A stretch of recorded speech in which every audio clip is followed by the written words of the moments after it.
Hello everyone, welcome to Decentralized Future. We have Sebastien Borget with us. Bonjour. Bonjour. You're working in SandBox. You're one of the co-founders, right? So Metaverse is the new hype, and everyone in this event talks about Metaverse and so on. Like this is great hype around that.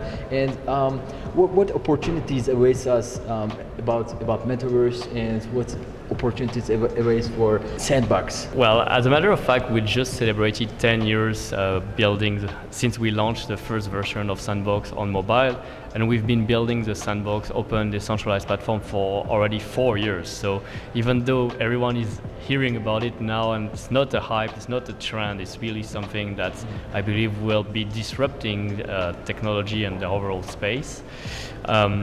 There's definitely many opportunities either for creators and also for brands and for players in the metaverse. That's why I think like a lot of different communities and projects and people are looking at the space as like all the brand and community can actually like offer new immersive type of experience thanks to technology. They can find new ways to connect with users, but also celebrities. They can launch their own virtual concert.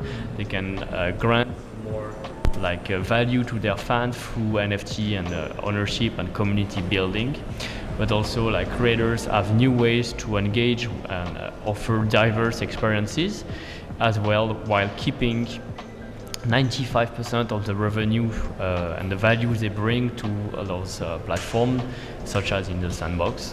Whereas what we've seen in the past with other more centralized platform with user-generated content, like the platform where like getting all the value, they were retaining sometimes 30 to 50% of the revenue, and not really like rewarding the creators who make those platforms like success. I believe it's going to stay. Like the possibilities offered by technology were just at the very beginning, and the metaverse is really going to be first and foremost about like content and creativity through this technology.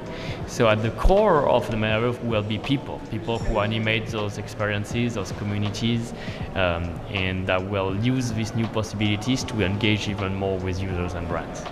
It's great that you mentioned that you have spent like 10 years building SandBox, an amazing product, and nowadays it's like monthly everybody is launching a metaverse, right?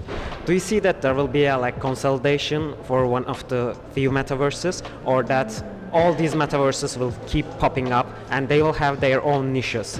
It's one way to ask like, do they stand a chance against SandBox? But also in a way that, do you think you are going to more for the mainstream and there will be like niche metaverses that will be serving different aims? What's your insights on that? I believe like the open metaverse will be made of a myriad of virtual worlds. There could be an infinite number of projects, each one with their own approach toward metaverse, and contributing towards enlarging the space. You can see almost like metaverse as internet. There will be a lot of content, a lot of projects, and we're still early on in terms of adoption. SandBox itself has about 3 million registered users with a wallet. If you compare that to the number of internet users, mobile users, or even the number of users on like a platform like Meta, Roblox, or Fortnite, there is a great avenue for progression.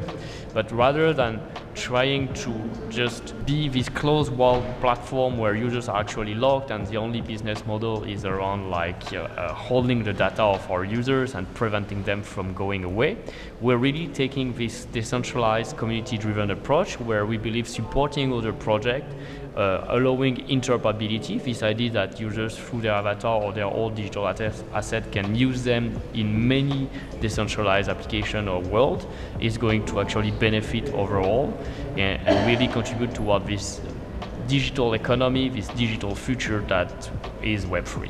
As I was mentioning in my keynote, like at the very beginning, the metaverse is going to be totally empty. You need to bring on users, you need to make it accessible so that anyone can become a creator. 99% of the content will actually be made by users and not necessarily professional studio, etc. Like just anyone should be able to become a creator. But to get to the users, to get to the creators, we need to also bring like distribution and to bring more visibility overall. And that's why at SandBox we've already brought more than 300 partners, mostly from the entertainment side, with like brands such as Adidas, Gucci, Warner Music, Ubisoft, Atari, Snoop Dogg, Steve Aoki, so in music, in lifestyle, fashion, gaming, etc. You also have brands coming from more of like the banking sector, the retail, shopping, such as like PwC, HSBC, etc.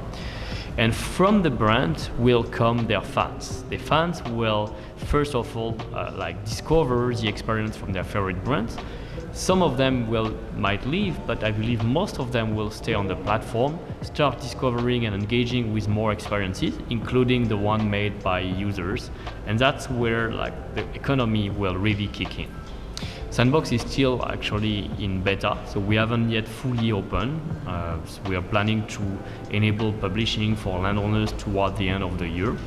Meaning, like, I suppose within the next 2 to 3 years, the Metaverse will progressively reach beyond 10 million users and hopefully towards 100 million users as more and more people are building, are entering the space, and are also like launching their experience in virtual worlds. Sweet. So we know that Snoop Dogg creates his NFTs and his space in SandBox, and you have a partnership with him.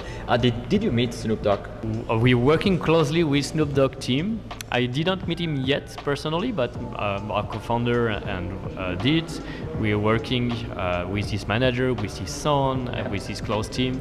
And what I really enjoy with Snoop Dogg is like all the creativity he's put into like building the Snoopverse. So he's launched his collection of 10,000 Snoop Dogg characters because his fan wanted to play as Snoop Dogg into the Metaverse. He's launched his mansion because his fan wanted to visit his mansion, but only so few of them could do physically.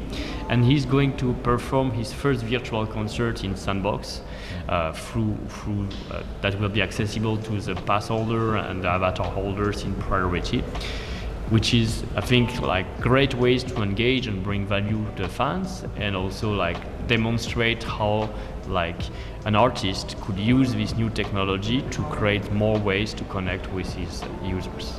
Sebastien, it was an absolute pleasure to have you here, especially in Istanbul. I hope you enjoy your stay here and enjoy this beautiful city. If there is anything you want to add and say to our audience, please feel free. Otherwise, we are just gonna let you enjoy the beautiful city. Thank you very much. Well, I really would like you to think about the Metaverse as this space where like we're going to engage, discover new content, and this is also a space where anyone can become a creator and start launching their ideas pushing toward the limit of imagination, using the new possibilities of technology. And we are already seeing here in Turkey many artists, many builder studios that have embraced the space and started to build for the Metaverse. So if you feel like, why not? Let's create your avatar first, let's come to discover SandBox and hopefully see you in the Metaverse. Super exciting feature. That's cool. Thank you. Thanks a lot for your time. My pleasure. Bye bye. Bye-bye. See you in the next video.